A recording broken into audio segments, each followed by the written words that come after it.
back when I was at the gym, it wasn't cool to be at the gym. You know what I mean? You were like a weirdo. What are you going to work out all day? Can't make any money doing that. So that day, 2 of his friends wanted food too. And I was like, yo, Matt, I'll keep your price at $3, but your boy's got to pay $5. And Capitalism. There it is. There it is. So, and then literally a few days later, I was cooking for the whole office, and it unlocked. They say like, in the gym when you work out, like if you stop working out, you lose all your muscles, right? You stop eating good, you stop working out, you lose it. But with your brain, once it reaches a certain point, it can never go back. Once you learn something, you can't unlearn it. That was a pivotal moment in my life where once I saw, it was just so fitting for me. Like I was cooking healthy food. I knew all the ingredients. I knew everything that was going on, and I was feeding people food that they should be eating.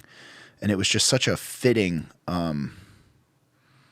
it was like that was the day I discovered the reason why I am on this earth. You know, it was just such a honest living, and it was something I felt so good about. And I was just always under the impression that like if you wanted to get rich, you'd have to wear a suit and like hurt people, you know, like screw people over, like that toxic white collar guy, that Wall Street guy who's trying to put people out on the street or whatever. You know, I just really didn't think that there was a way to become rich. Like everybody wants to be rich. Everybody wants it. But then like, how do you get it? And then how do you get it in a way that's mutually beneficial to the world and society and people, right? Because that's like the real goal. You want to be able to make a living, an honest living, help people, and also, you know, and the word, whatever, rich, whatever. Had you ever had like some other type of career that as a kid you were like, oh, I'd want to do that, and maybe I'd get rich doing it? Yeah, like I was never, like, the thing is, dude, I was never motivated by money. It never really talked to me. So when I was like helping people lose weight, when I was, you know, helping morbidly obese people lose lots of weight, it was like fulfilling. It was this like, it was what I was meant to do. So I had started cooking for the whole office, and I had gotten so many orders, I imploded. So like I was cooking out of my dad's house. And this is we're still in 05 now, obviously. 05. I'm 19 years old. I'm a maniac 19-year-old who's just trying to take on the world. And I had pretty much blew my dad's house apart. And my dad and stepmom were like, look, dude, you got to go like find a commercial kitchen, but like you can't do this anymore. And I was like, I don't know, dude. I took it as like this epic loss where I was like losing my kitchen, and I had shut down the shop.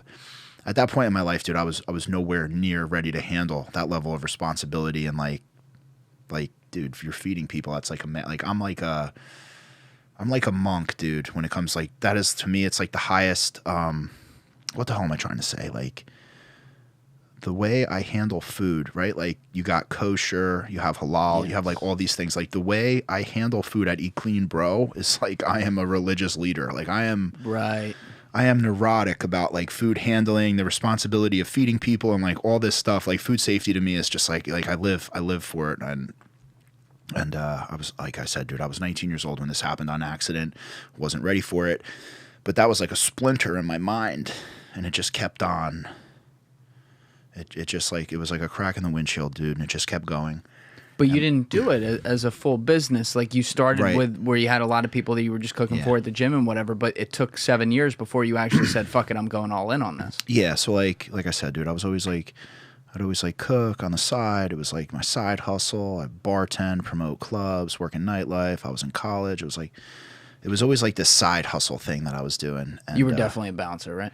Oh, come on, of course, yeah. You still got the look, man. Well, I was a wrestler, dude. So, yeah, I mean, yeah, I did some fun stuff. I did like bodyguard work and stuff back in the day. So you did actual like security. But the thing is, dude, yeah, I did, but I was never armed. So when you're doing security and there's guns in the crowd, like, it's not a job you want. Right. Or like a knife, or like you're like, oh dude, fuck this. Like I'm getting paid $100 to be here. I'm not gonna get stabbed.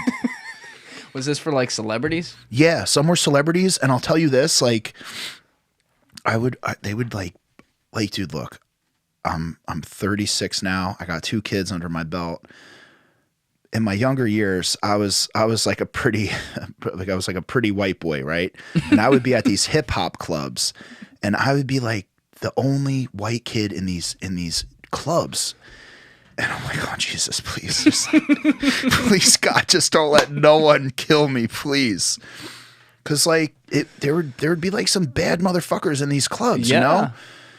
And like, yeah, one of the places I worked at, dude, like the club got shut down because like a fight broke out and some dude got his fucking brains blown out. Oh shit. So like I'm talking like real like, and then like, dude, I'm like told my boss, I'm like, listen, man, like, you got anything else? Like, and he's like, yeah, I got this beautiful steakhouse. You could go in Staten Island. And like, dude, the fights that were breaking out in Staten Island, I'm like, dude, send me back to the hip hop clubs. Get me the fuck out of here.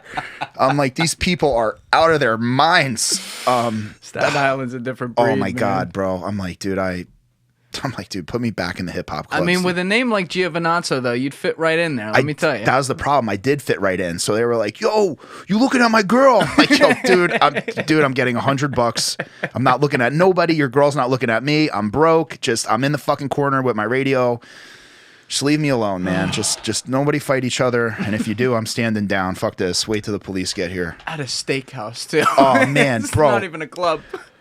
Be like dinner service and like they'd be like, what the fuck you looking at? And then like 2 dudes just get up, some 50-year-old dudes knocked out, unconscious on the floor, and it's like right in the middle of dinner, and you're like, Jesus Christ, like the fucking DJ didn't even go on yet, and this dude is just knocked out. I'm like, wow, yeah, dude, the fights were all premeditated too. So like there was one night a kid hopped the bar, started throwing bottles into the crowd, ran into the kitchen with the knife. I'm like, this is premeditated. That's nice. That's totally premeditated. Good guy. You did not think of that on your own. You were waiting all fucking week to do that because, I mean, you know. So yeah, my bouncer stories are funny. But you did some personal celebrity stuff too? Yeah. You were saying? Yeah. So I was at the Red Bull Lounge, and there was always famous people there. I think like working for Red Bull for that short time really helped me with Eat Clean Bro too, because they were always so far ahead of everyone else. Really? Like Red Bull does so much cool shit behind the scenes. Like they have like dance competitions. They have like, they sponsor so much cool shit. They do so much cool shit all the time. And I think like seeing that as a kid was like, it was very, sometimes you just need to see it to believe it. And that's kind of what Red Bull was for me. Like, you know, you go into a store and you get a Red Bull. I mean, I got a Celsius right here. I don't know. You don't really think much of it. You're like, yo, give me the best bang for my buck. Who has the most caffeine, right? That's what I'm looking for. But with Red Bull, it was like they were the first to market, but like they really got it on like a street level. So like all the breakdance competitions would be sponsored by Red Bull, you know? Like I don't know. There were breakdance. They do breakdance competitions? Dude, that's where I almost fucking died a bunch of times. Really? Back in fucking 2000, shit, man, 2008 or 9. Red Bull breakdance competitions? Fucking crazy legs, man. Let's see. Is there a video of this? There's got to be a video of this, right? Oh yeah. Does this look familiar? Red Bull BC1 World Final? That's 2021, dude. I'm talking. Right, but this is what they were doing back then. Yeah. Thank you for watching the video, guys. Please hit that subscribe button and check out this clip's full podcast episode by clicking here or in the description below.